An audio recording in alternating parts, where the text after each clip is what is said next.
Manual focus, diaframmi ancora qua, metallo pesa un sacco, paraluce anche in metallo, non è stabilizzato, ma chi se lo compra un obiettivo del genere?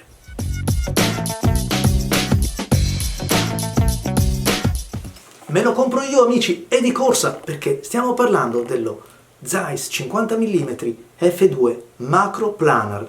Macro planar, una parola, anzi un binomio che mi piace un sacco. Macro, certo, un obiettivo per la macrofotografia, anche se il suo rapporto di riproduzione non è così eccessivo, e poi c'è quell'altro schema ottico, il planar.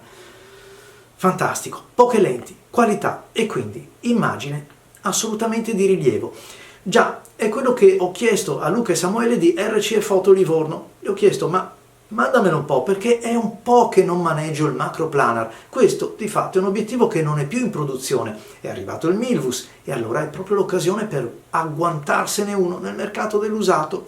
8 lenti in 6 gruppi, quindi poco vetro, per di più di qualità, anche se non sono più gli Zeiss di una volta, quei made in Germany che hanno fatto sognare generazioni di fotografi. Stiamo parlando di vetri di altissima qualità. Un rapporto di riproduzione, sì, 0,50, non arriva nemmeno a 1, ma chi se ne importa, perché la qualità è quello che è la parola, l'aggettivo che permea tutto questo obiettivo.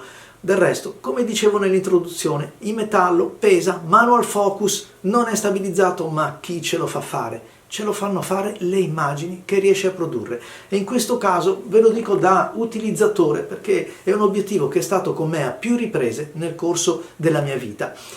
Non è più in produzione e guarda caso, come tutti gli ZF e ZE, prezzi che vanno giù a picco in maniera inspiegabile, perché sono delle vere perle, anche perché anche in questo caso, così come per il 21 Distagon e altri ancora, i nuovi Milvus sono gli stessi obiettivi con un vestito un po' più moderno, ma lo schema ottico, distanza minima di messa a fuoco, eccetera, è la stessa medesima. Quindi tra spendere 1.300 euro più o meno, o 1.200 che sia, per un Milvus nuovo e un obiettivo come questo, che è anche un pochettino più compatto e costa la metà, beh, non vedo ragione di comprare l'altro, a meno che ne abbiate voi, migliori delle mie. Paraluce in metallo, un paraluce che si innesta e si toglie in un attimo. Perché? Perché è in metallo, non c'è modo di sbagliare. Però è anche vero che pesa un pochettino di più della plastica, ma vuoi mettere, e poi una ghiera così fluida, vedete anche l'estensione, guardate come avviene. Questo significa massimo controllo sia nella possibilità di mettere a fuoco, ma anche in quella che, per esempio, per chi utilizza delle fotocamere anche nella versione, chiamiamola così, clip, vuol dire davvero tanto, perché soprattutto con un rapporto di riproduzione diverso, che potrebbe essere quello di una APS-C o comunque del crop in camera, diventa davvero un valido alleato come medio tele. Un F2 che non aspettatevi un F2, ma ora ne parliamo, come quello di alcune macchine che isolano il soggetto e vi fanno uno sfocato tanto anteriore quanto posteriore. Qui c'è invece una qualità, ancora una volta, scusate se insisto con questo oggettivo, nello sfocato, una morbidezza, cioè di far cadere dove vi serve, ma non di essere drastico nella caduta. Del resto è un po' la prerogativa degli Zeiss in generale. E poi che cosa? Questa qualità ancora una volta nel maneggiare un obiettivo che è veramente allo stato dell'arte. Fortunatamente questa volta è più piccolino di altri, compatto. I diaframmi sono anche manuali nel caso dobbiate utilizzarli su per esempio su una camera con degli anelli adattatori, mi vengono in mente tutte le micro 4 terzi, quindi spendibile un po' dappertutto. E poi ci sono dei diaframmi, c'è un diaframma con parecchie lamelle, lo vediamo qua, bello.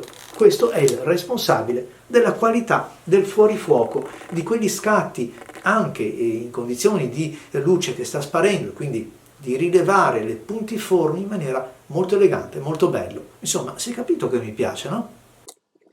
Quello che colpisce di questo obiettivo è la naturalezza dei colori, anche il dettaglio che viene comunque proposto in maniera non iper dettagliata, cioè non viene così isolato da quanto c'è prima e quanto c'è dopo, ma c'è un raccordo che lo rende proprio armonioso, come potete vedere in questi scatti, in queste immagini. Quindi sì, un obiettivo macro, ma non è di quelli che si spinge così in fondo. Del resto 0,50 lo abbiamo detto prima.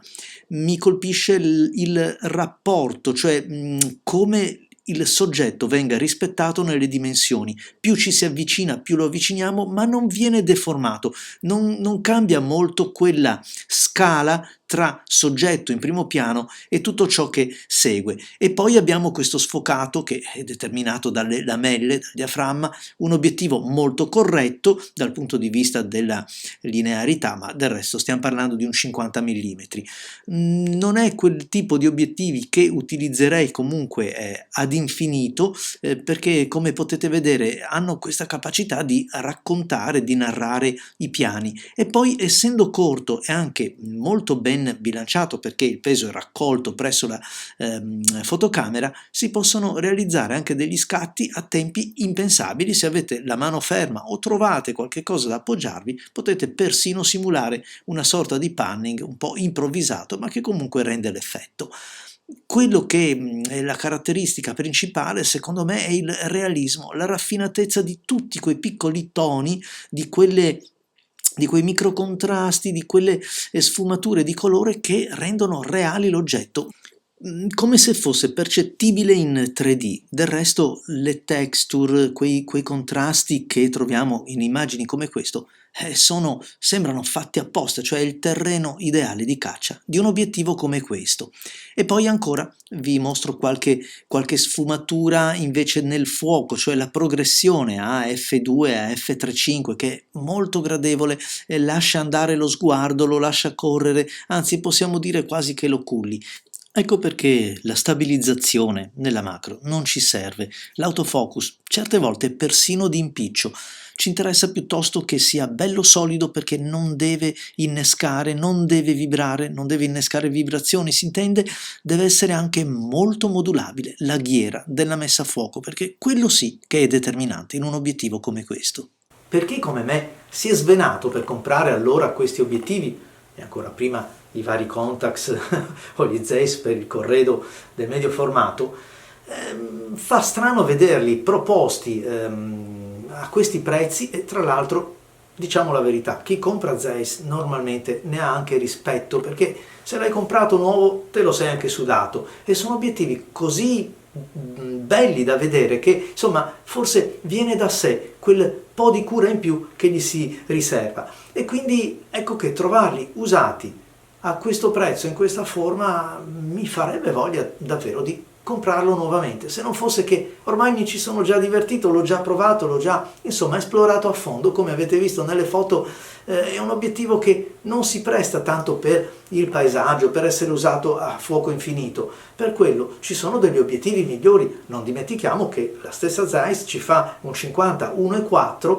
anche questo planar, che senza dubbio è più dedicato a quello stile e forse anche, se vogliamo, più polivalente. Qui c'è la capacità di ingrandire, ma di ingrandire con la finezza che avete visto, di non variare le proporzioni, ma di mantenere quel look che è tipico del planar, che a me personalmente lo fa piacere un po' in tutte le salse. Grazie amici, vi aspetto ai prossimi video.